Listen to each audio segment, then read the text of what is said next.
നമസ്കാരം. ഇന്നത്തെ ക്ലാസ്സിൽ പ്രീ പ്രൈമറി ടീച്ചറിൻ്റെ എക്സാം സ്പെഷ്യൽ ക്ലാസ് ആണ് കേട്ടോ. അപ്പോൾ ഇതിനു മുമ്പ് നമ്മൾ ഒരു ക്ലാസ് ചെയ്തിരുന്നു. അത് കൂട്ടുകാർ കണ്ടിട്ടില്ലെങ്കിൽ കണ്ടു നോക്കുക. അതുപോലെ തന്നെ സിലബസ് അനുസരിച്ച ക്ലാസ്സുകളെല്ലാം തന്നെ നമ്മുടെ പ്ലേലിസ്റ്റിൽ അവൈലബിൾ ആണ്. ഇനി കുറച്ച് ദിവസം മാത്രമേ ഉള്ളൂ നമുക്ക് പരീക്ഷയ്ക്ക്. അപ്പോൾ നമുക്ക് വേഗം ക്ലാസ്സിലേക്ക് കടക്കാം. ഈ ഒരു വീഡിയോ കാണുന്നതോടൊപ്പം തന്നെ പഠിച്ചു പോകാനായിട്ട് ശ്രമിക്കാം കേട്ടോ. കൂട്ടുകാർക്ക് തീർച്ചയായിട്ടും ഈ ഒരു ക്ലാസ് ഉപകാരപ്പെടുന്നതായിരിക്കും. അതുകൊണ്ട് തന്നെ എന്താ ചെയ്യേണ്ടത്? ഒരു ലൈക്ക് ചെയ്തോളൂ കേട്ടോ.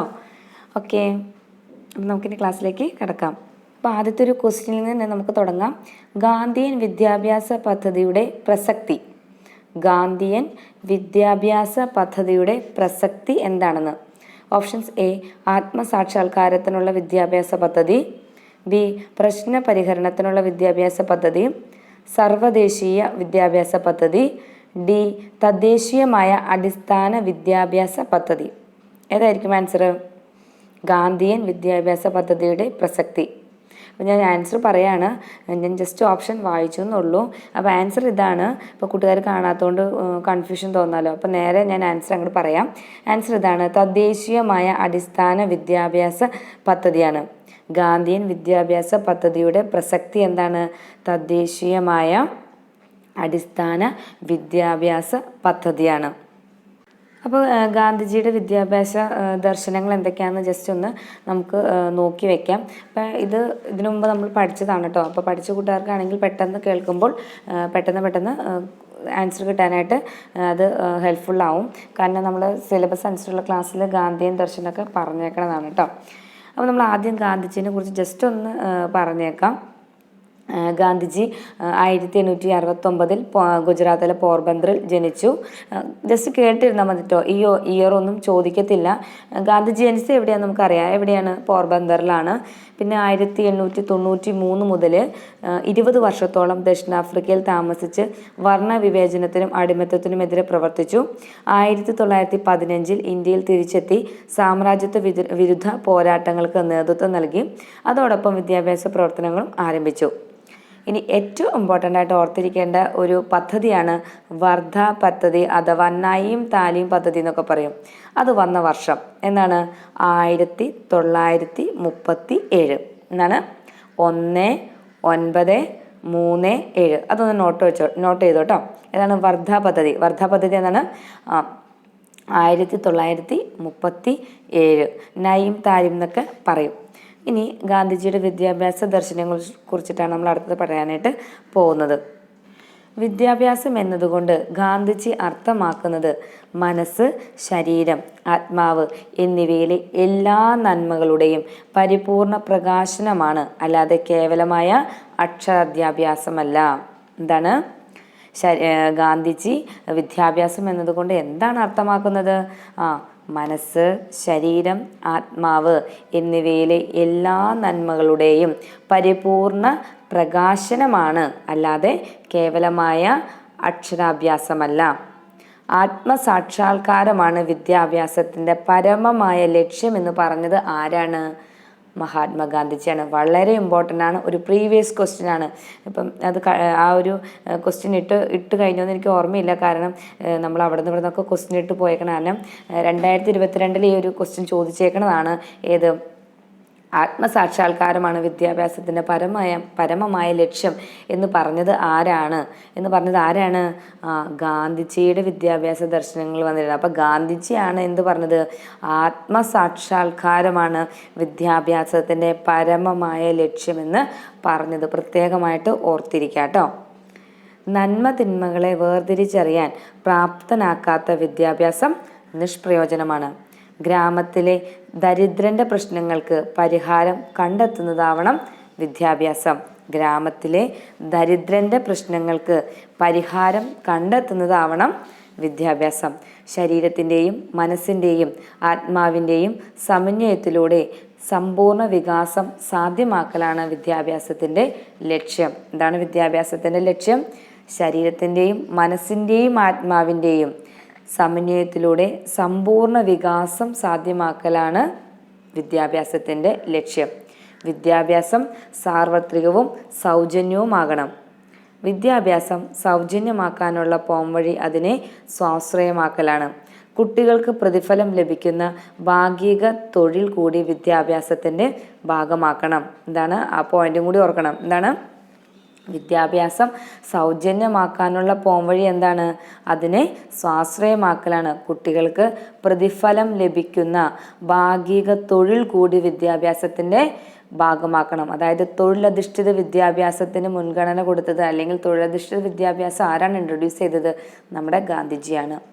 വിദ്യാഭ്യാസത്തിൻ്റെ ഭാഗമായി ഭാഗിക തൊഴിൽ കൂടി നിർബന്ധമാക്കുന്നത് കേവലം വിദ്യാഭ്യാസത്തിന് പണം ഉണ്ടാക്കാനല്ല, തൊഴിൽ ചെയ്യുന്നത് വ്യക്തിത്വ പരിശീലനം കൂടിയായിട്ടാണ് ഗാന്ധിജി വിഭാവനം ചെയ്തത്. ഭാവി ജീവിതത്തിനുതകുന്ന തൊഴിൽ പരിശീലനവും വിദ്യാഭ്യാസ പദ്ധതിയിൽ ഉണ്ടാകണം. സ്വയം പര്യാപ്ത ഗ്രാമങ്ങൾ എന്ന സ്വപ്നം സാക്ഷാത്കരിക്കുവാനുള്ള പ്രവർത്തനങ്ങൾ നാം ആരംഭിക്കേണ്ടത് എന്തിലൂടെയാവണം? വിദ്യാഭ്യാസത്തിലൂടെയാവണം. സ്വയം പര്യാപ്ത ഗ്രാമങ്ങൾ എന്ന സ്വപ്നം സാക്ഷാത്കരിക്കാനുള്ള പ്രവർത്തനങ്ങൾ നാം ആരംഭിക്കേണ്ടത് എന്തിലൂടെയാണ്? വിദ്യാഭ്യാസത്തിലൂടെയാണ്. പരിസ്ഥിതി ബന്ധിതമാകണം വിദ്യാഭ്യാസം.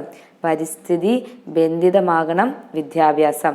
ഭാഷയും സാഹിത്യവും പഠിക്കണം, എന്നാൽ മാതൃഭാഷയെ വിസ്മയിക്കരുത്.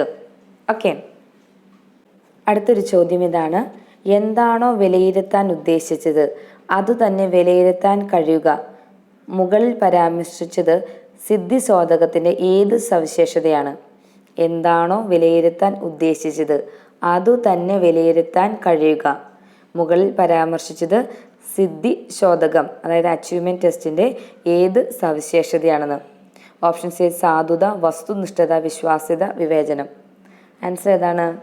എന്താണോ വിലയിരുത്താൻ ഉദ്ദേശിച്ചത് അത് തന്നെ വിലയിരുത്താൻ കഴിയുക എന്നുള്ളത് ഏതാണ്?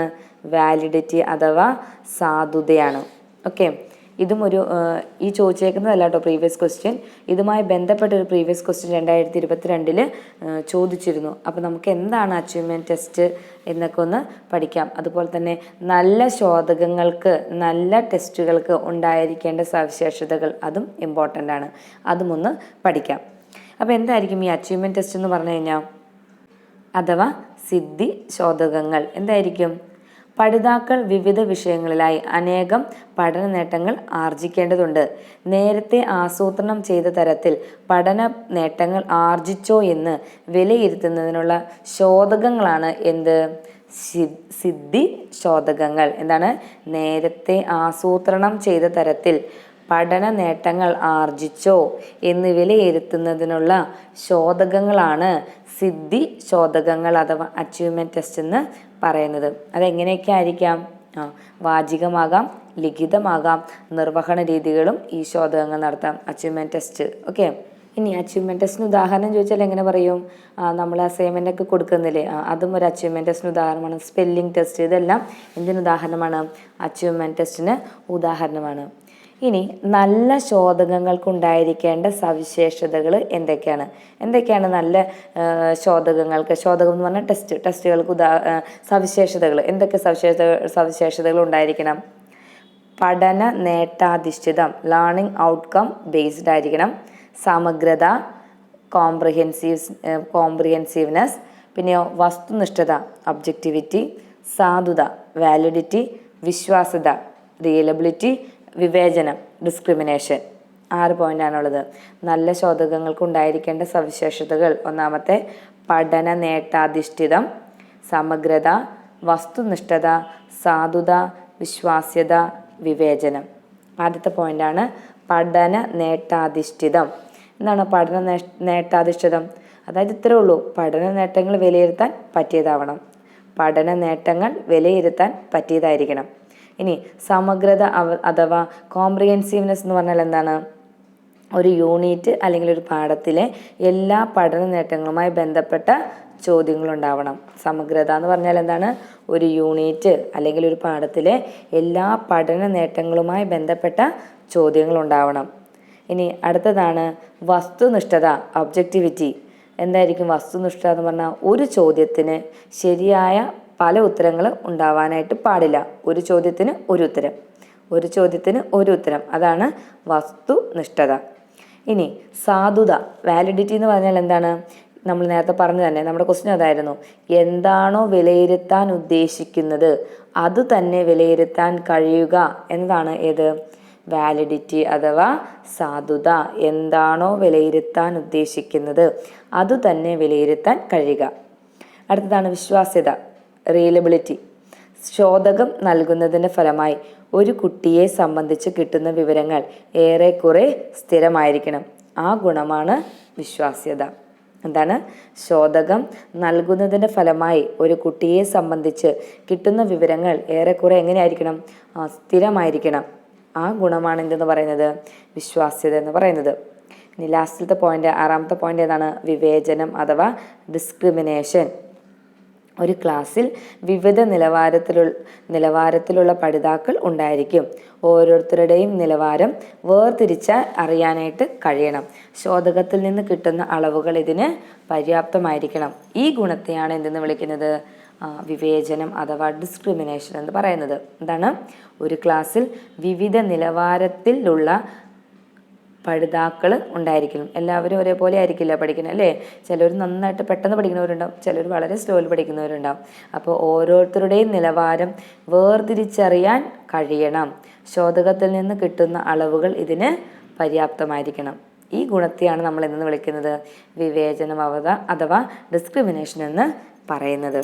ഓക്കെ. കുട്ടികളുടെ ലേഖന ശേഷിയെ ബാധിക്കുന്ന ഒരു പഠന വൈകല്യം ഏതാണ്? ലേഖനം എന്ന് വെച്ചാൽ എന്താണ്? എഴുതുക. കുട്ടിയുടെ ലേഖന ശേഷിയെ ബാധിക്കുന്ന ഒരു പഠന വൈകല്യം ഏതായിരിക്കും? ഡിസ്ഗ്രാഫിയ. ഏതാണ്? ഡിസ്ഗ്രാഫിയ. ഞാൻ ഓപ്ഷൻ വായിച്ചില്ല എന്നുള്ളൂ കേട്ടോ. ഏതാണ് ആൻസർ? ഡിസ്ഗ്രാഫിയ. അടുത്തൊരു ചോദ്യമാണ്, ഭാഗങ്ങളുടെ ആകെ തുകയേക്കാൾ മെച്ചപ്പെട്ടതാണ് അതിൻ്റെ സമഗ്രത എന്ന് സിദ്ധാന്തിക്കുന്ന മനഃശാസ്ത്ര സമീപനം. വേഗം പറഞ്ഞ് കഴിഞ്ഞ ക്ലാസ്സിൽ നമ്മൾ പറഞ്ഞതാണ്. അതുപോലെ തന്നെ 2022 ചോദിച്ച ഒരു ചോദ്യം കൂടി തന്നെയാണ്.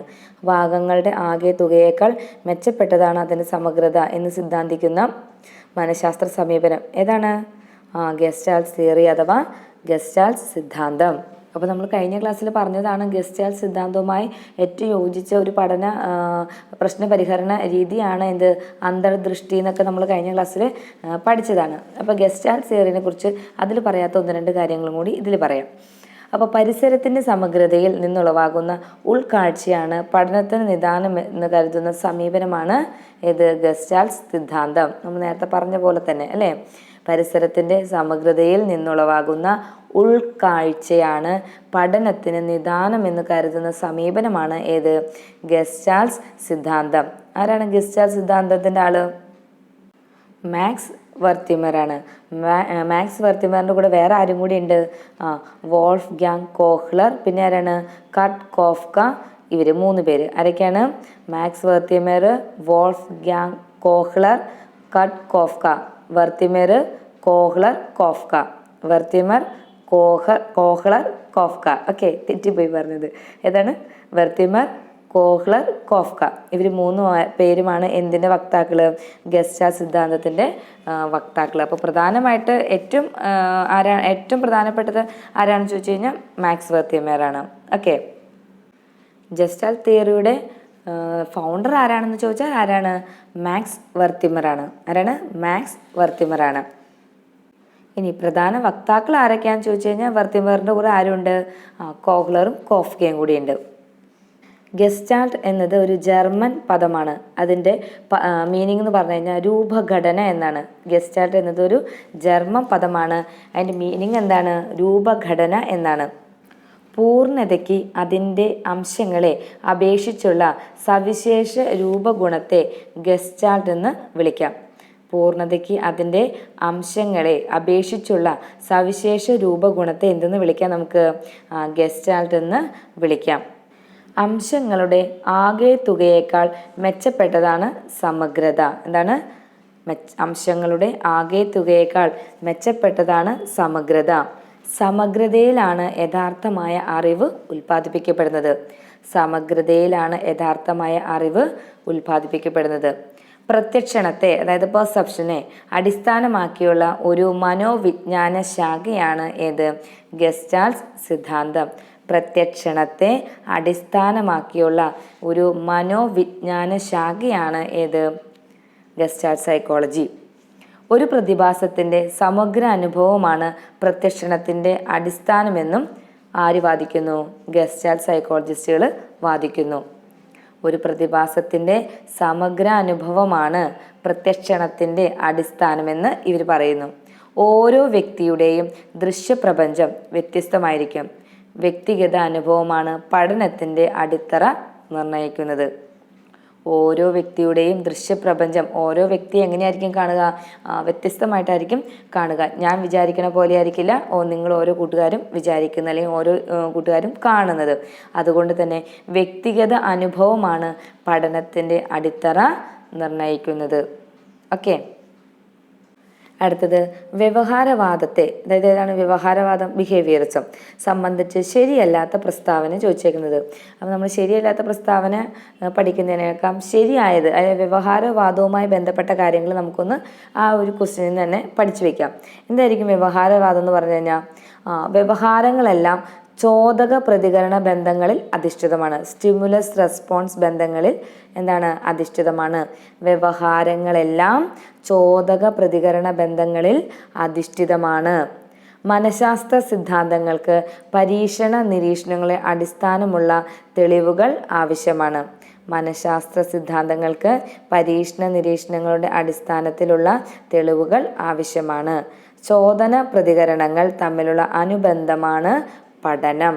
ചോദന പ്രതികരണങ്ങൾ തമ്മിലുള്ള അനുബന്ധനമാണ് ഏത്?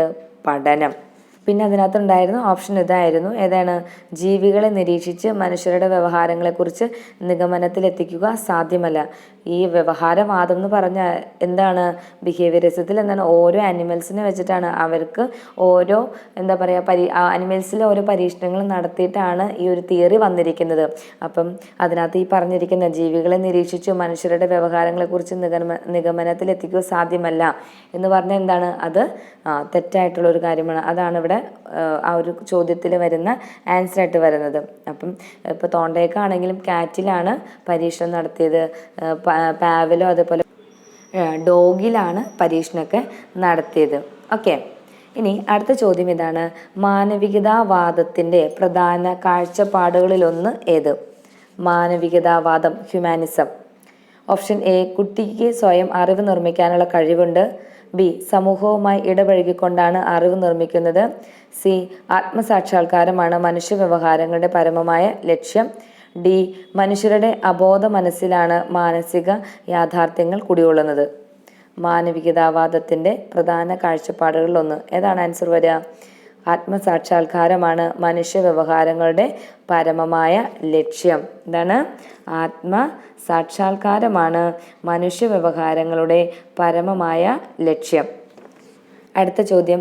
പിയാഷെയുടെ സിദ്ധാന്തപ്രകാരം നിലവിലുള്ള സ്കീം ഉപയോഗിച്ച് പുതിയ സാഹചര്യത്തെ ഉൾക്കൊള്ളുന്ന പ്രക്രിയ ഏതാണെന്ന്? പിയാഷെയുടെ സിദ്ധാന്തപ്രകാരം നിലവിലുള്ള സ്കീം ഉപയോഗിച്ച് പുതിയ സാഹചര്യത്തെ ഉൾക്കൊള്ളുന്ന പ്രക്രിയ. സ്വാംശീകരണം, സംയോജനം, ആയോജനം, മെച്ചപ്പെടുത്തൽ. ഏതായിരിക്കും ആൻസർ? സ്വാംശീകരണം, സംയോജനം, ആയോജനം, മെച്ചപ്പെടുത്തൽ.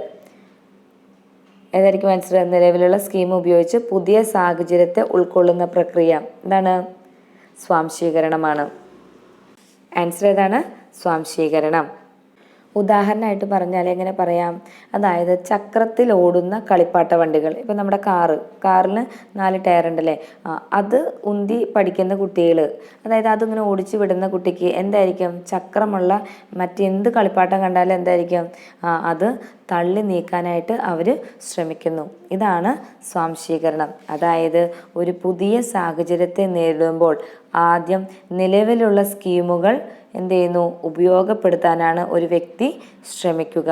അതായത് നിലവിലുള്ള അറിവുകൾ ഉപയോഗിച്ച് പുതിയ സാഹചര്യത്തെ മനസ്സിലാക്കാനായിട്ട് ശ്രമിക്കുന്നു. ഇപ്പോൾ ചക്രം ഉപയോഗിച്ചാൽ നമ്മുടെ കാറുകളൊക്കെ ഓടിച്ച് കാറിൽ എന്താണ്? ചക്രമുണ്ട്. നമ്മൾ കാറ് ഇങ്ങനെ കുഞ്ഞായിരിക്കുമ്പോൾ കാർ കൊടുക്കുമ്പോൾ അത് ഓടിക്കാൻ പഠിച്ചിട്ടുണ്ടെങ്കിൽ അതേപോലത്തെ ചക്രങ്ങളുള്ള വണ്ടി കാണുമ്പോൾ അവരെന്ത് ചെയ്യും? അത് ഓടിക്കാനായിട്ട് എന്ത് ചെയ്യുന്നു? അല്ലെങ്കിൽ തള്ളി നീക്കാനായിട്ട് അവർ ശ്രമിക്കുന്നു. ഇതാണ് സ്വാംശീകരണം. നിലവിലുള്ള അറിവുകൾ ഉപയോഗിച്ച് പുതിയ സാഹചര്യത്തെ മനസ്സിലാക്കാനായിട്ട് ശ്രമിക്കുന്നു. ഇതിനെയാണ് എന്തെന്ന് വിളിക്കുന്നത്? സ്വാംശീകരണം എന്ന് പറയുന്നത്. സ്വാംശീകരണം എന്ന് ഇംഗ്ലീഷ് എന്താണ്? അസിമിലേഷൻ എന്നാണ്. അസിമിലേഷൻ, സ്വാംശീകരണം. ഓക്കെ. അടുത്ത ചോദ്യം, വിളംബിത ചാലക വികാസത്തിന്, ഡിലൈഡ് മോട്ടോർ ഡെവലപ്മെൻറ്റിന് കാരണമല്ലാത്തത് ഏത്? വിളംബിത ചാലക വികാസത്തിന് കാരണമല്ലാത്തത് ഏത്? അനാരോഗ്യം, ന്യൂനബുദ്ധി, ശ്രദ്ധക്കുറവ്, അഭ്യാസക്കുറവ്. വിളംബിത ചാലക വികാസത്തിന് കാരണമല്ലാത്തത് ഏതായിരിക്കും? അനാരോഗ്യം, ന്യൂനബുദ്ധി, ശ്രദ്ധക്കുറവ്, അഭ്യാസക്കുറവ്. ഏതാണ് ആൻസർ? ആൻസർ സി ആണ്, ശ്രദ്ധക്കുറവ്. അപ്പോൾ എന്തായിരിക്കും ഈ വിളംബിത ചാലക വികാസം എന്ന് പറഞ്ഞു കഴിഞ്ഞാൽ? അതായത് ഓരോ കുട്ടിയും ഓരോ പ്രായത്തിലും എന്ത് ചെയ്യുന്നുണ്ട്? ഓരോ പ്രവർത്തികൾ ചെയ്യണമെന്ന്, അതായത് ഓരോ ശാരീരിക ചാലക പ്രവർത്തനങ്ങൾ ചെയ്യണമെന്നുണ്ട് ഇല്ലേ? ഇപ്പോൾ 1 വയസ്സായ കുട്ടി പതുക്കെ പതുക്കെ എന്ത് ചെയ്യണം? പതുക്കെ പതുക്കെ പിടിച്ച് നടക്കണം. കംപ്ലീറ്റ് നടക്കില്ല, പതുക്കെ പിടിച്ച് എഴുന്നേൽക്കാനായിട്ട് ശ്രമിക്കണം. അപ്പോൾ ആ ഒരു പ്രായത്തിൽ നടക്കുന്ന കുട്ടിയാണ്. ഇനി അടുത്ത 2 വയസ്സാകുമ്പോൾ പതുക്കെ ഒന്നുകൂടി നടക്കാൻ പഠിക്കണം. ചില കുട്ടികൾ 8ാം മാസത്തിൽ 8 അടി എന്നൊക്കെ പറയും. എന്നാൽ എല്ലാ കുട്ടികളും എന്ത് ചെയ്യില്ല?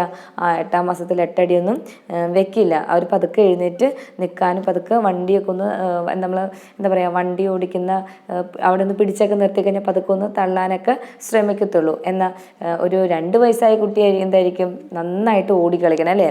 അപ്പം ചില കുട്ടികൾക്ക് എന്തായിരിക്കും? ആ ഒരു വികാസം ആ ഒരു സമയത്ത് നടക്കണമെന്നില്ല. ഓരോ പ്രായത്തിലും കുട്ടി ചില ശാരീരിക ചാലക പ്രവർത്തനങ്ങൾ ചെയ്യണമെന്ന് പ്രതീക്ഷിക്കുന്നുണ്ട്. ഒരേ പ്രായമുള്ള എല്ലാ കുട്ടികളും ഒരേ നിലവാരത്തിലുള്ള ചാലക പ്രവർത്തനങ്ങൾ ചെയ്യണമെന്നില്ല. ചില കുട്ടികളിൽ അല്പം കാലതാമസം ഉണ്ടായെന്ന് വരാം. ഇതിനെ എന്തെന്ന് വിളിക്കുന്നു? വിളംബിത ചാലക വികാസം എന്ന് പറയുന്നു. അപ്പം എന്താണ് വിളംബിത ചാലക വികാസം എന്ന് പറഞ്ഞു കഴിഞ്ഞാൽ ഇത്രയേ ഉള്ളൂ. ഒരേ പ്രായമുള്ള എല്ലാ കുട്ടികളും ഒരേ നിലവാരത്തിലുള്ള ചാലക പ്രവർത്തനങ്ങൾ ചെയ്യണമെന്നില്ല. ചില കുട്ടികളിൽ അല്പം കാലതാമസം ഉണ്ടായേക്കാം. ഇതിനെന്തെന്ന് വിളിക്കുന്നു? വിളംബിത ചാലക വികാസം എന്ന് പറയുന്നു. അപ്പം വിളംബിത ചാലക വികാസത്തിനുള്ള കാരണങ്ങൾ എന്തൊക്കെയായിരിക്കാം? അനാരോഗ്യം, ഭയം, അഭ്യാസക്കുറവ്, സ്ഥൂല ചലനങ്ങൾ അഭ്യസിക്കുന്നതിന് മുമ്പ് സൂക്ഷ്മ ചലനങ്ങൾക്ക് നൽകുന്ന പ്രാധാന്യം, തടിച്ച ശരീരം, ബുദ്ധി വികാസത്തിലുള്ള കുറവുകൾ, അഭിപ്രേരണരാഹിത്യം. ഇതൊക്കെയാണ് വിളംബിത ചാലക വികാസത്തിനുള്ള കാരണങ്ങൾ.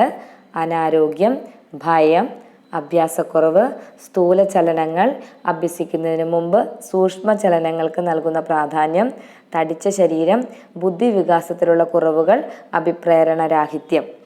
ഇത്രയും കാരണങ്ങളാണ് എന്തിനുള്ളത്? വിളംബിത ചാലക വികാസത്തിനുള്ള കാരണങ്ങൾ. അപ്പോൾ നമ്മുടെ ക്വസ്റ്റ്യൻ എന്തായിരുന്നു? വിളംബിത ചാലക വികാസത്തിന് കാരണമല്ലാത്തത്. അപ്പോൾ ശ്രദ്ധക്കുറവ് ഒരു കാരണമേ അല്ല. അനാരോഗ്യം, ന്യൂനബുദ്ധി, അഭ്യാസക്കുറവ് ഒക്കെ എന്തിന് കാരണമാണ്? വിളംബിത ചാലക വികാസത്തിന് കാരണമാണ്. ഡിലൈഡ് മോട്ടോർ ഡെവലപ്മെൻറ്റ് എന്നാണ് വിളംബിത ചാലക വികാസത്തിൻ്റെ ഇംഗ്ലീഷ്. ഇനി അടുത്തൊരു ചോദ്യം എന്ന് പറയുന്നത് കുറച്ച് പ്രസ്താവന തന്നിട്ട് ശരിയായത് ഏതാണെന്നാണ്. അപ്പം ഞാൻ ശരിയായ പ്രസ്താവന മാത്രം പറഞ്ഞിട്ട് അതിൻ്റെ ഡീറ്റെയിൽസ് പറയാം. പാരമ്പര്യമായ കഴിവുകൾ ഏത് പര്യാവരണത്തിലും വികാസം പ്രാപിക്കുന്നു. ഇതാണ് അതിൻ്റെ ആൻസറായിട്ട് വരുന്നത്. പാരമ്പര്യമായ കഴിവുകൾ ഏത് പര്യാവരണത്തിലും വികാസം പ്രാപിക്കുന്നു. അപ്പോൾ നമുക്ക് പാരമ്പര്യം എന്താണെന്ന് ഒന്ന് അറിയണം അല്ലേ? അപ്പോൾ എന്തായിരിക്കും പാരമ്പര്യം എന്ന് പറഞ്ഞു കഴിഞ്ഞാൽ ക്രോമസോമിലുള്ള ജീനുകളിൽ നിന്ന് മാതാപിതാക്കളുടെ സ്വഭാവവിശേഷങ്ങൾ സന്താനങ്ങളിലേക്ക് വ്യാപിക്കുന്ന പ്രക്രിയയെ നമുക്ക് എന്തെന്ന് വിളിക്കാം? പാരമ്പര്യമെന്ന് പറയാം. എന്താണ്? ക്രോമസോമിലുള്ള ജീനുകളിൽ നിന്ന് മാതാപിതാക്കളുടെ സ്വഭാവവിശേഷങ്ങൾ സന്താനങ്ങളിലേക്ക് വ്യാപിക്കുന്ന പ്രക്രിയയെ നമുക്ക് എന്തെന്ന് വിളിക്കാം? പാരമ്പര്യമെന്ന് പറയാം. അതായത് ജന്മന ലഭിക്കുന്നത് എന്തോ അതാണ് പാരമ്പര്യം. ജന്മന ലഭിക്കുന്നത് എന്താണോ അതാണ് പാരമ്പര്യം. ത്വക്ക്, മുടി, കണ്ണ് എന്നിവയുടെ നിറം, മുഖത്തിൻ്റെ ആകൃതി, ശരീരത്തിൻ്റെ ഉയരം, വർണ്ണാന്തത തുടങ്ങിയവ പാരമ്പര്യാഗതമായി ലഭിക്കുന്നുവെന്ന് ചില പരീക്ഷണങ്ങളോടെ തെളിയിക്കപ്പെട്ടിട്ടുണ്ട്. അപ്പോൾ പറയില്ലേ, മോളെ എന്നെ പോലെ ഇരിക്കുന്നേ അല്ലേ, അങ്ങനെ പറയാറില്ലേ? അപ്പോൾ അതൊക്കെ ആണ് പാരമ്പര്യമായിട്ട് കിട്ടുക എന്നൊക്കെ പറയില്ലേ. അത് പാരമ്പര്യമായിട്ട് കിട്ടുക എന്ന് പറയുന്നത് എന്തൊക്കെ കാര്യങ്ങളാണ്? ത്വക്ക്, മുടി, കണ്ണ് എന്നിവയുടെ നിറം, പിന്നെന്താണ് മുഖത്തിൻ്റെ ആകൃതി, ശരീരത്തിൻ്റെ ഉയരം, വർണ്ണാന്തത, അതായത് കളർ ബ്ലൈൻഡ്നെസ് തുടങ്ങിയവ പരമ്പരാഗതമായി ലഭിക്കുന്നുവെന്ന് ചില പരീക്ഷണങ്ങളിലൂടെ തെളിയിക്കപ്പെട്ടിട്ടുണ്ട്. ബുദ്ധി, അഭിക്ഷമതകൾ, അതായത് അഭിക്ഷമത എന്ന് പറയുന്നത് ആപ്റ്റിറ്റ്യൂഡ്, മനോഭാവങ്ങൾ, സംസ്കാരം തുടങ്ങിയവയിൽ പരിസരത്തിൻ്റെ സ്വാധീനം നിർണായകമാണ്. എന്താണ്? ബുദ്ധി, അഭിക്ഷമതകൾ, പിന്നെന്താണ് മനോഭാവങ്ങൾ, സംസ്കാരം തുടങ്ങിയവയിൽ പരിസരത്തിൻ്റെ എൻവയോൺമെൻറ്റിൻ്റെ അല്ലെങ്കിൽ പര്യാവരണത്തിൻ്റെ സ്വാധീനം നിർണായകമാണ്. പാരമ്പര്യമായി എത്ര തന്നെ മേന്മ ഉണ്ടായിരുന്നാലും അനുകൂലമായ പരിസ്ഥിതിയില്ലാതെ വികാസമുണ്ടാകില്ല. എന്താണ്? പാരമ്പര്യമായി എത്ര തന്നെ മേന്മ ഉണ്ടായിരുന്നാലും അനുകൂലമായ പരിസ്ഥിതിയില്ലാതെ വികാസം നടക്കില്ല, അവിടെ വികാസം ഉണ്ടാകില്ല. ദാരിദ്ര്യം, അവസര നിഷേധം, കുടുംബകലഹം തുടങ്ങിയ പ്രതികൂല സാഹചര്യമാണ് ലഭ്യമാകുന്നതെങ്കിൽ എത്ര ബുദ്ധിമാനും പാരമ്പര്യ ഗുണം സിദ്ധിച്ചവനും വികാസത്തിൽ പിന്നോക്കം പോകുക തന്നെ ചെയ്യും. ഈ രണ്ട് ഘടകങ്ങളും പരസ്പര പൂരകങ്ങളാണ്. അതായത് പാരമ്പര്യവും പര്യാവരണവും അല്ലെങ്കിൽ പാരമ്പര്യവും എൻവയോൺമെൻറ്റ് അല്ലെങ്കിൽ പരിസരം കൂടി അവർ തമ്മിൽ എന്താണ്? പരസ്പര പൂരകങ്ങളാണ്. ഓക്കെ, അടുത്തൊരു ചോദ്യം ഇതാണ്: ചിത്രം വരയ്ക്കുന്ന കുട്ടി ഏത് തരം ബഹുമുഖ ബുദ്ധിയാണ് ഉപയോഗപ്പെടുത്തുന്നത്? ചിത്രം വരയ്ക്കുന്ന കുട്ടി ഏതു തരം ബഹുമുഖ ബുദ്ധി, മൾട്ടിപ്പിൾ ഇൻ്റലിജൻസ് ആണ് ഉപയോഗപ്പെടുത്തുന്നത്? ശാരീരികം, ദൃശ്യസ്ഥലപരം, വൈകാരികം, കലാപരം. വേഗം ആൻസർ പറഞ്ഞേ, നമ്മൾ പഠിച്ചതാണ്. ഏതാണ് ആൻസർ? ശാരീരികം, ദൃശ്യസ്ഥലപരം, വൈകാരികം, കലാപരം. ചിത്രം വരയ്ക്കുന്ന കുട്ടി എന്തായിരിക്കും? ദൃശ്യസ്ഥലപര ബുദ്ധിയാണ് അല്ലേ? ദൃശ്യസ്ഥലപര ബുദ്ധി. ചിത്രം വരയ്ക്കുന്ന കുട്ടി ഏതാണ്? ദൃശ്യസ്ഥലപര ബുദ്ധി. അപ്പം നമ്മളിതെല്ലാം നന്നായിട്ട് പഠിച്ചാട്ടോ. വേഗം കൂട്ടുകാർക്ക് ഈ ആൻസർ കിട്ടിയെന്ന് തന്നെ വിചാരിക്കുന്നു കേട്ടോ. അടുത്തൊരു ചോദ്യം ഇതാണ്: 2010 ഇന്ത്യയിൽ നടപ്പിലാക്കിയ വിദ്യാഭ്യാസ അവകാശ നിയമത്തെ സംബന്ധിച്ച് ഏറ്റവും ശരിയായ പ്രസ്താവന ഏതാണെന്ന്. അപ്പോൾ ശരിയായ പ്രസ്താവന മാത്രം ഞാൻ പറയാം. 2010 ഇന്ത്യയിൽ നടപ്പിലാക്കിയ വിദ്യാഭ്യാസ അവകാശ നിയമത്തെ സംബന്ധിച്ച് ഏറ്റവും ശരിയായ പ്രസ്താവന. വിദ്യാഭ്യാസ അവകാശ നിയമം 2010 ഇന്ത്യയിൽ നടപ്പാക്കിയ, അതിനകത്ത് എന്താണ് മെയിനായിട്ട് പറയുന്നത്? സൗജന്യവും നിർബന്ധിതവുമായ വിദ്യാഭ്യാസം 6 മുതൽ 14 വയസ്സ് വരെയുള്ള കുട്ടികളുടെ മൗലിക അവകാശമായി പ്രാബല്യത്തിൽ വന്നു. അപ്പോൾ 6 വയസ്സ് മുതൽ 14 വയസ്സ് വരെയുള്ള കുട്ടികളുടെ വിദ്യാഭ്യാസം എന്തായിട്ട് വന്നു? മൗലിക അവകാശമായിട്ട് പ്രാബല്യത്തിൽ വന്നു. ഓക്കെ, അടുത്തത് റൂസോ തൻ്റെ വിദ്യാഭ്യാസ ദർശനങ്ങൾ വിശദമാക്കിയ ഗ്രന്ഥം ഏതായിരിക്കും? വേഗം പറഞ്ഞേ. റൂസോൻ്റെ ഏതാണ്? എമിലിയാണ്. ഏതാണ്? എമിലി. അപ്പം നമുക്ക് റൂസോൻ്റെ ഒരു ജീവിത ചരിത്രം വളരെ ചെറുതാണ്, ജസ്റ്റ് ഒന്ന് കേട്ടിരിക്കാം. ജീൻ ജാക്കോസ് റൂസോ ദരിദ്രനായ ഒരു വാച്ച് നിർമ്മാണ തൊഴിലാളിയുടെ മകനായിരുന്നു. 1712 ജൂൺ 28 എവിടെ ജനിച്ചു? ജനീവയിൽ ജനിച്ചു. ദുരിതപൂർണമായ കുട്ടിക്കാലത്ത് ഔപചാരിക വിദ്യാഭ്യാസം ലഭിക്കാൻ സാഹചര്യമില്ലാതെ പോയ റൂസോ പിതാവിൽ നിന്നും വീട്ടിൽ നിന്നുമാണ് ആദ്യകാല അറിവുകൾ നേടിയത്. 13ാമത്തെ വയസ്സിൽ റൂസോ എന്തു ചെയ്തു? നാട് വിട്ടുപോയി. പല ജോലികളൊക്കെ ചെയ്തു ജീവിച്ച റൂസോ പിൽക്കാലത്ത് ഫ്രഞ്ച് വിപ്ലവത്തിൻ്റെ മുന്നണി പോരാളിയായിട്ട് വന്നു. ജസ്റ്റ് ഞാനൊന്ന് പറഞ്ഞു എന്നുള്ളൂ കേട്ടോ. ഇനി നമുക്ക് പഠിക്കാനുള്ളത് ശ്രദ്ധിക്കുക. സ്വാതന്ത്ര്യം, സമത്വം, സാഹോദര്യം എന്നീ മുദ്രാവാക്യങ്ങൾ ലോകത്തിന് സംഭാവന ചെയ്തത് ആരാണ്? നമ്മുടെ റൂസോ ആണ്. ആരാണ്? സ്വാതന്ത്ര്യം, സമത്വം, സാഹോദര്യം. സ്വാതന്ത്ര്യം, സമത്വം, സാഹോദര്യം എന്നീ മുദ്രാവാക്യങ്ങൾ ലോകത്തിന് സംഭാവന ചെയ്തത് ആരാണ്? റൂസോ ആണ്. Emile, social contract, new Heloise എന്നീ ഏറെ പ്രശസ്തങ്ങളായ പുസ്തകങ്ങൾ അദ്ദേഹം രചിച്ചിട്ടുണ്ട്. അപ്പോൾ അദ്ദേഹത്തിൻ്റെ മറ്റു പ്രശസ്തമായ ഗ്രന്ഥങ്ങളാണ് ഏതൊക്കെ? പുസ്തകങ്ങളാണ് ഏതൊക്കെ? സോഷ്യൽ കോൺട്രാക്റ്റും new Heloise. Emile, social contract, new Heloise, HELOISE, Heloise. Emile, social contract, new Heloise. ഇതാരുടെയാണ് ഈ 3 റൂസോൻ്റെയാണ്. എമിലിയാണ് റൂസോയുടെ വിദ്യാഭ്യാസ കാഴ്ചപ്പാടുകൾ വിശദമാക്കുന്ന കൃതി. ശൈശവം, കുട്ടിക്കാലം, കൗമാരം, യൗവനം, സോഫിയ എന്നിങ്ങനെ 5 ഭാഗങ്ങളുള്ള ഈ കൃതി എമിലി എന്ന കുട്ടിക്ക് പ്രകൃതിയുമായി ഇണങ്ങുന്ന സ്വാഭാവികമായ അന്തരീക്ഷത്തിൽ വിദ്യാഭ്യാസം നൽകുന്ന കഥയാണ് അവതരിപ്പിക്കുന്നത്. ശൈശവം, കുട്ടിക്കാലം, കൗമാരം, യൗവനം, സോഫിയ എന്നിങ്ങനെ 5 ഭാഗങ്ങളുള്ള ഈ കൃതി എമിലി എന്ന കുട്ടിക്ക് പ്രകൃതിയുമായി ഇണങ്ങുന്ന സ്വാഭാവികമായ അന്തരീക്ഷത്തിൽ വിദ്യാഭ്യാസം നൽകുന്ന കഥയാണ് അവതരിപ്പിക്കുന്നത്. ഓക്കെ, അടുത്ത ക്വസ്റ്റ്യൻ ഇതാണ്. ഏത് ക്ലാസ് വരെയുള്ള കുട്ടികളുടെ പഠനമാണ് കേരളത്തിൽ പൊതുവിദ്യാഭ്യാസ വകുപ്പ് കൈകാര്യം ചെയ്യുന്നത്? ഏത് ക്ലാസ് വരെയുള്ള കുട്ടികളുടെ പഠനമാണ് കേരളത്തിൽ പൊതുവിദ്യാഭ്യാസ വകുപ്പ് കൈകാര്യം ചെയ്യുന്നത്? -2 മുതൽ +2 വരെ.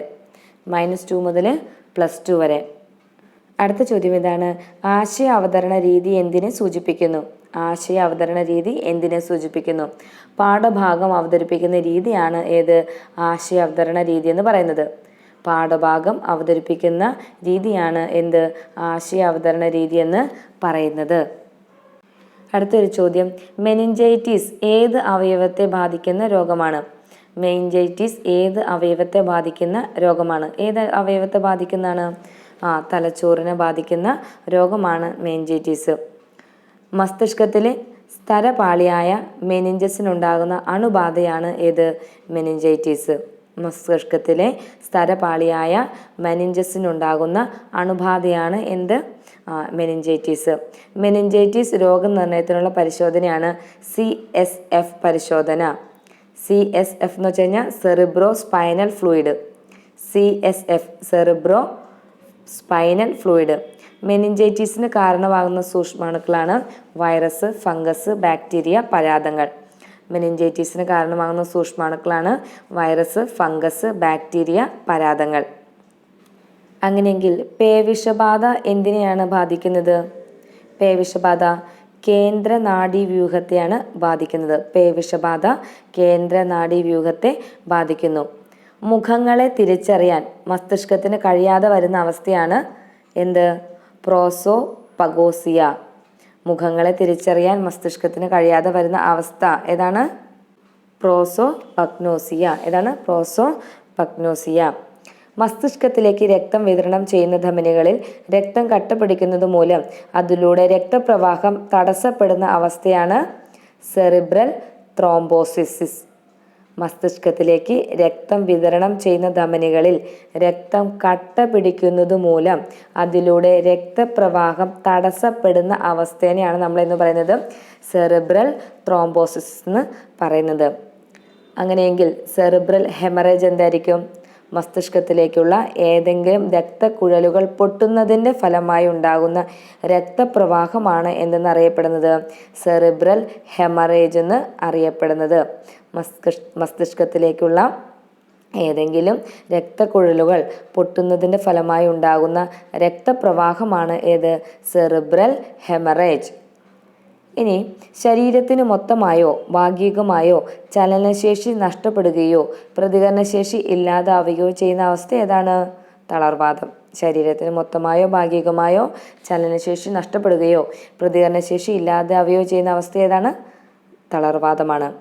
നാഡീവ്യവസ്ഥയെ ബാധിക്കുന്ന ഒരു വൈറസ് രോഗമാണ് പോളിയോ മൈലറ്റിസ്. നാഡീവ്യവസ്ഥയെ ബാധിക്കുന്ന ഒരു വൈറസ് രോഗമാണ് പോളിയോ മൈലറ്റിസ്. ഇനി എന്തായിരിക്കും മെനിഞ്ചസ് എന്ന് പറഞ്ഞു കഴിഞ്ഞാൽ? തലച്ചോറ്, സുഷുമ്ന എന്നിവയെ പൊതിഞ്ഞു കാണുന്ന 3 സ്തരപാളികൾ ഉള്ള ആവരണമാണ് ഏത്? മെനിഞ്ചസ്. തലച്ചോറ്, സുഷുമ്ന എന്നിവയെ പൊതിഞ്ഞു കാണുന്ന 3 സ്തരപാളികളുള്ള ആവരണമാണ് ഏത്? മെനിഞ്ചസ്. മെനിഞ്ചസിൻ്റെ ബാഹ്യസ്തരം ഡ്യൂറാമേറ്റർ, മധ്യസ്തരം അരക്കനോയിഡ്, ആന്തരസ്തരം പയാമേറ്റർ എന്നിവയാണ്. മെനിഞ്ചസിൻ്റെ ഭാഗ്യസ്തരം എന്താണ്? ഡ്യൂറാമേറ്റർ, മധ്യസ്തരം അരക്കനോയിഡ്, ആന്തരസ്തരം പയാമേറ്റർ. മെനിഞ്ചസിൻ്റെ ആന്തരപാളികൾക്കിടയിലും തലച്ചോറിലെ അറകളിലും സെറിബ്രോ സ്പൈനൽ ദ്രവം നിറഞ്ഞിരിക്കുന്നു. നമ്മൾ പറഞ്ഞ ആ ഒരു ടെസ്റ്റ്, മെനിഞ്ചൈറ്റിസ് എന്ന രോഗം നിർണ്ണയിക്കുന്ന ടെസ്റ്റ് ഏതാണ്? CFS ആണ്, സെറിബ്രോ സ്പൈനൽ ഫ്ലൂയിഡ്. അപ്പം മെനിഞ്ചസിൻ്റെ ആന്തരപാളികൾക്കിടയിലും തലച്ചോറിലെ അറകളിലും ഏത് ദ്രവമാണ് ഉള്ളത്? സെറിബ്രോ സ്പൈനൽ ദ്രവമാണ് ഉള്ളത്. രക്തത്തിൽ നിന്ന് രൂപപ്പെടുന്ന സെറിബ്രോ സ്പൈനൽ ദ്രവം തിരികെ രക്തത്തിലേക്ക് തന്നെ ആഗിരണം ചെയ്യപ്പെടുന്നു. സെറിബ്രോസ്പൈനൽ ദ്രവം മസ്തിഷ്ക കലകൾക്ക് പോഷകഘടകങ്ങൾ, ഓക്സിജൻ എന്നിവ നൽകുകയും മസ്തിഷ്കത്തിനുള്ളിലെ മർദ്ദം ക്രമീകരിക്കുകയും മസ്തിഷ്കത്തെ ക്ഷതങ്ങളിൽ നിന്ന് സംരക്ഷിക്കുകയും ചെയ്യുന്നു. അപ്പോൾ CSF സെറിബ്രോസ്പൈനൽ ദ്രവം എന്തൊക്കെ കാര്യങ്ങളാണ് ചെയ്യുന്നത്? മസ്തിഷ്ക കലകൾക്ക് പോഷകഘടകങ്ങൾ, ഓക്സിജൻ എന്നിവ നൽകുകയും മസ്തിഷ്കത്തിനുള്ളിലെ മർദ്ദം ക്രമീകരിക്കുകയും മസ്തിഷ്കത്തെ ക്ഷതങ്ങളിൽ നിന്ന് സംരക്ഷിക്കുകയും ചെയ്യുന്നു. ഓക്കെ. കേൾവിക്ക് സഹായിക്കുന്ന ആന്തരകർണത്തിൻ്റെ ഭാഗം ഏതായിരിക്കും? കോക്ലിയയാണ്. കേൾവിക്ക് സഹായിക്കുന്ന ആന്തരകർണത്തിൻ്റെ ഭാഗം ഏതാണ്? കോക്ലിയ. എന്താണ്? കേൾവിക്ക് സഹായിക്കുന്ന ആന്തരകർണത്തിൻ്റെ ഭാഗം ഏതാണ്? കോക്ലിയയാണ്. ചെവിയെക്കുറിച്ചുള്ള പഠനം ഏതാണ്? ഓട്ടോളജി. ചെവിയെക്കുറിച്ചുള്ള പഠനം ഓട്ടോളജി. കേൾവിക്ക് സഹായിക്കുന്നതിനോടൊപ്പം ശരീരത്തിൻ്റെ തുലന നില പാലിക്കാനും ചെവി സഹായിക്കുന്നു. കേൾവിക്ക് സഹായിക്കുന്നതിനോടൊപ്പം തന്നെ എന്ത് ചെയ്യുന്നു? ശരീരത്തിൻ്റെ തുലന നില പാലിക്കാനും ചെവി നമ്മളെ സഹായിക്കുന്നുണ്ട്. 3 ഭാഗങ്ങളുണ്ട്: ബാഹ്യകർണം, മധ്യകർണം, ആന്തരകർണം. ചെവിയുടെ 3 ഭാഗങ്ങളാണ് ഇതൊക്കെ: ബാഹ്യകർണം, മധ്യകർണം, ആന്തരകർണം. ശരീരത്തിലെ ഏറ്റവും ചെറിയ അസ്ഥി ഏതാണ്? സ്റ്റേപ്പിസ് ആണ്. ശരീരത്തിലെ ഏറ്റവും ചെറിയ അസ്ഥി സ്റ്റേപ്പിസ് ആണ്. സ്റ്റേപ്പിസ് എങ്ങനെ ഇരിക്കുന്നത്? കുതിര സവാരിക്കാരൻ്റെ പാദധാരയുടെ ആകൃതിയിലുള്ള മധ്യകർണത്തിലെ അസ്ഥിയാണ് സ്റ്റേപ്പിസ്. കുതിര സവാരിക്കാരൻ്റെ പാദധാരയുടെ ആകൃതിയിലുള്ള മധ്യകർണത്തിലെ അസ്ഥിയാണ് ഏത്? സ്റ്റേപ്പിസ്. കുടക്കല്ലിൻ്റെ ആകൃതിയിലുള്ള മധ്യകർണത്തിലെ അസ്ഥിയാണ് ഇൻഗസ്. കുടക്കല്ലിൻ്റെ ആകൃതിയിലുള്ള മധ്യകർണത്തിലെ അസ്ഥിയാണ് ഇൻഗസ്. ചുറ്റികയുടെ ആകൃതിയിലുള്ള മധ്യകർണത്തിലെ അസ്ഥിയാണ് മാലിയസ്. ചുറ്റികയുടെ ആകൃതിയിലുള്ള മധ്യകർണത്തിലെ അസ്ഥിയാണ് മാലിയസ്. മധ്യകർണത്തിലെ അസ്ഥികൾ ഏതൊക്കെയാണ്? Malleus, incus, stapes. മധ്യകർണത്തിലുള്ള അസ്ഥികൾ ഏതൊക്കെയാണ്? Malleus, incus, stapes. ഇനി കർണമെഴുക്, നമ്മുടെ ചെവിയിൽ വാക്സ് ഇരിക്കുന്നില്ലേ, അത് ഉൽപ്പാദിപ്പിക്കുന്നത് ആരാണ്? സെബേഷ്യസ് ഗ്രന്ഥിയും സെറുമിനസ് ഗ്രന്ഥിയുമാണ്. കർണമെഴുക് ഉൽപ്പാദിപ്പിക്കുന്നത് സെബേഷ്യസ് ഗ്രന്ഥിയും സെറുമിനസ് ഗ്രന്ഥിയുമാണ്. അടുത്തത് പോഷണ പ്രക്രിയയിലെ ശരിയായ ഘട്ടം. അപ്പോൾ ആ ഘട്ടം ഞാനങ്ങ് പറയാം. ആഹാര സ്വീകരണം, ദഹനം, ആഗിരണം, സ്വാംശീകരണം, വിസർജനം. നമ്മൾ പഠിച്ചതാണ് കേട്ടോ. പോഷക പ്രക്രിയയിലെ ശരിയായ ഘട്ടം എങ്ങനെയാണ്? ആദ്യം എന്ത് ചെയ്യണം? ആഹാരം സ്വീകരിക്കണം. പിന്നെയോ ദഹനം, ആഗിരണം, സ്വാംശീകരണം, വിസർജനം. അങ്ങനെയെങ്കിൽ ദഹനത്തിലെ അന്തിമ ഉൽപ്പന്നങ്ങൾ ഏതൊക്കെയായിരിക്കും? ദഹനത്തിലെ അന്തിമ ഉൽപ്പന്നങ്ങൾ glucose, amino acid, fatty acid, glycerol. 4 പേരുണ്ട്. ആരൊക്കെയാണ്? Glucose, amino acid, fatty acid, glycerol. ദഹനത്തിലെ അന്തിമ ഉൽപ്പന്നങ്ങൾ glucose, amino acid, fatty acid, glycerol. ആഹാരം എവിടെ വെച്ചാണ് ദഹനം ആരംഭിക്കുന്നത്? വായയിൽ വെച്ച്. വായയുടെ തുടർച്ചയായി കാണുന്ന പേശി നിർമ്മിത ഭാഗമാണ് ഗ്രസനി. അന്നനാളം ആരംഭിക്കുന്നത് എവിടെ നിന്നാണ്? ഗ്രസനിയിൽ നിന്ന്. ഇതെല്ലാം നമ്മൾ പഠിച്ചതാണ് കേട്ടോ. ആഹാര പദാർത്ഥങ്ങളുടെ ദഹനം ആരംഭിക്കുന്നത് വായിൽ നിന്നാണ്. വായിൽ വെച്ചാണ്, നമ്മൾ ചവച്ചുകൊണ്ടാണ് തുടങ്ങുന്നത്. വായയുടെ തുടർച്ചയായി കാണുന്ന പേശി നിർമ്മിത ഭാഗം ഏതാണ്? ഗ്രസനി. അന്നനാളം ആരംഭിക്കുന്നത് ഗ്രസനിയിൽ നിന്ന്. ആഹാരവും വായുവും കടന്നു പോകുന്ന പൊതുവായ ഭാഗമാണ് ഗ്രസനി. ഗ്രസനിയെ ആമാശയവുമായി ബന്ധിപ്പിക്കുന്നത് അന്നനാളം. ഉദരാശയത്തിന് ഇടതുവശത്തായി സ്ഥിതി ചെയ്യുന്ന പേശി നിർമ്മിതമായ അവയവമാണ് നമ്മുടെ ആമാശയം.